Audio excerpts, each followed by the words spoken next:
Pemilih Amerika Serikat masih menunggu hasil Pilpres yang biasanya langsung bisa diketahui, tapi kali ini masih menunggu penghitungan suara lewat pos. Di antaranya ada diaspora Indonesia yang menyikapi pemilu secara beragam, tapi sebagian berupaya tetap bersahabat sebagai sesama warga rantau. Pemirsa, saat ini sehari setelah malam pemilu sudah berlangsung, saya berada di Los Angeles, California dan bertemu dengan dua diaspora Indonesia yang punya pandangan berbeda pada Pilpres 2020 kali ini. Saya akan ajak Anda untuk bertemu keduanya. Pertama di sebelah saya ada Pak Buce. Halo, apa kabar? Jadi Pak Buce ini adalah pendukung dari Joe Biden ya Pak ya? Ya, begitulah ya. Dan juga pendukung dari Partai Demokrat, begitu? Ya, untuk saat ini pribadi saya ya, pribadi saya. Oke, selanjutnya di sebelah kiri saya ada Pak Andi yang adalah pendukung dari Donald Trump. Saya pilih Donald Trump ini kali ini. Oke, sebelumnya juga pendukung dari Partai Republik, Pak? Saya always vote for Republican ya. Kemarin malam waktu menunggu hasil pemilu ini, detik-detik pemilu, Bapak lagi ngapain aja? Lagi ya nonton TV, jadi ngelihat TV itu melekat sampai sekarang, jadi saya hafal tuh peta Amerika bagaimana semuanya, merah, biru, segala macam. Deg-degan nggak menantikan hasil ini?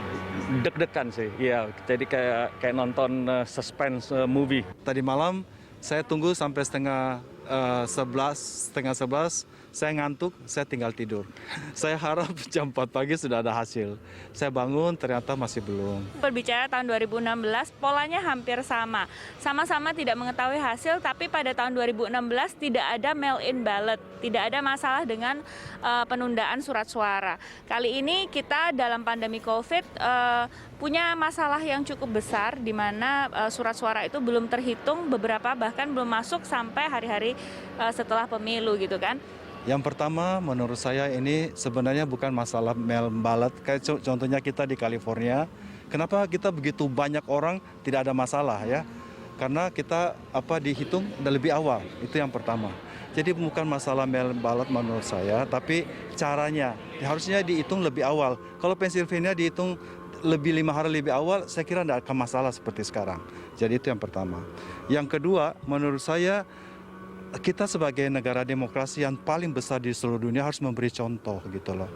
Kita jangan mendeklar kemenangan sebelum kita semuanya masuk gitu loh. Karena itu bukan contoh yang baik untuk orang lain gitu loh. Jadi menurut saya tunggu aja, sabar. Kalau saya akan support dengan senang hati, walaupun Presiden Trump yang akan menang, yes, it's good. Kita ini asal ditunggu semuanya masuk, baru dideklar. Sudah pasti baru dideklar gitu. Soal mailing ballot, saya juga ada, biarpun bagaimana juga itu saya rasa masalah ada. Soalnya ini pertama kali kita kerjakan yang mail-in ballot begitu besar, jutaan. Ya.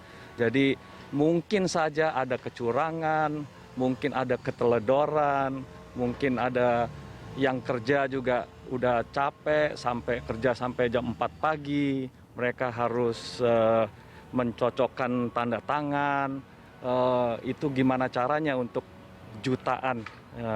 Jadi biarpun gimana, human errors is going to play a part on this. Kalau beda vote-nya itu tipis, ini bisa masalah. Ini yang menarik ya pemirsa, kalau misalnya selama ini digambarkan bahwa pendukung Trump dan pendukung Biden itu adalah dua kubu yang berbeda dan tidak bisa berteman, tapi kedua orang ini di samping saya ini sebenarnya adalah teman, begitu ya. Dan sudah berapa lama berteman? Kita 2 tahun ya, Di ya. 2 tahun ya. 2 tahun berteman. Dan apakah pemilu kali ini akan mengubah pertemanan Bapak sekalian? Saya rasa sih enggak sih. Kita tetap mencintai Buce. Mudah-mudahan saya mencintai Andi dan Semi, dan saya mencintai Andi dan Semi. Kita sama-sama orang Indonesia di sini, di negara perantauan. Jadi teman tidak banyak, punya teman satu itu udah beruntung. Ya, sama. Saya kira juga begitu.